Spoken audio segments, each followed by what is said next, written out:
Modern success stories often glorify the solo grind, the individual building an empire in total isolation. But biologically, that solitary path is a historical anomaly. In its most ancient form, wealth is pure cooperation. Money is simply a tool we invented to track how well we work together to survive. A lone hunter roaming the icy tundra faces certain starvation. A solitary ember quickly dies out in the bitter cold. But a collaborating tribe can bring down a mammoth, a beast far bigger than any elephant today. They feast exactly where an individual would die. The modern market works by the same biological rules. To thrive in a high-stakes environment, you have to operate as part of a functioning pack. Building scale requires more than isolated effort. It is a byproduct of being part of an intentional, functioning tribe. Sociologists generally divide professional behavior into three distinct camps: takers who extract value, matchers who trade evenly, and givers who contribute without keeping score. If cooperation drives wealth, logic suggests that givers should naturally rise to the top of the financial scale. But the data reveals a brutal paradox. Statistical studies prove that givers are often the least successful people in society and the first to burn out. They crash to the absolute bottom of the chart. Yet, at the absolute peak of the success scale, we find another group of givers. A small subset breaks away from the bottom and outperforms every other category. This creates a massive void between the poorest people in society and the richest. Both share the exact same behavioral trait. Generosity without a system leads to career-ending depletion. Generosity deployed within a specific ecosystem becomes an engine for compound growth. Partnering with a taker creates intense operational friction. The giver pours time and capital into a bottomless vessel, resulting in depleted energy. Adam Grant's research quantified this divide.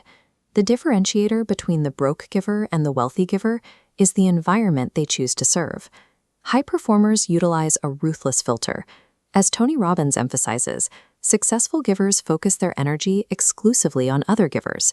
They actively identify takers and stay away from them. This avoidance is a necessary defense mechanism to protect the tribe's collective resources. Operating in a closed loop of givers creates the velocity of trust. When everyone contributes, you eliminate the friction of keeping score or guarding your interests. Protecting your growth requires a shift in focus, away from the act of giving and toward the quality of the filter guarding your network. This curated proximity builds a symbiotic ecosystem, a machine designed to accelerate output for everyone involved. Take a real estate ecosystem as an example. One partner generates leads, a second secures financing, and a third manages tax strategy. Every individual operates in their zone of genius. Because trust is absolute, referrals move without hesitation, multiplying the velocity of the entire network. This strategy allows you to literally pay for speed, leveraging specialized knowledge that would take a solo operator decades to master. A curated giver ecosystem replaces the slow crawl of individual effort with the compound velocity of a coordinated tribe. The primary barrier to this level of scale is a scarcity mindset. Many entrepreneurs are afraid to share profits or give away control. Mathematical reality follows the power of 50% rule. Owning half of a massive, thriving enterprise is better than owning 100% of nothing. To reach that scale, your identity must shift. You have to stop trying to work harder through isolated effort and start working higher through strategic alignment. Identify your specific superpower. Seek out others with complementary skills and a shared giver mentality. Trade your vegetables for their meat. Real scale and speed come when you abandon the lone mammoth hunt and embrace the power of the tribe.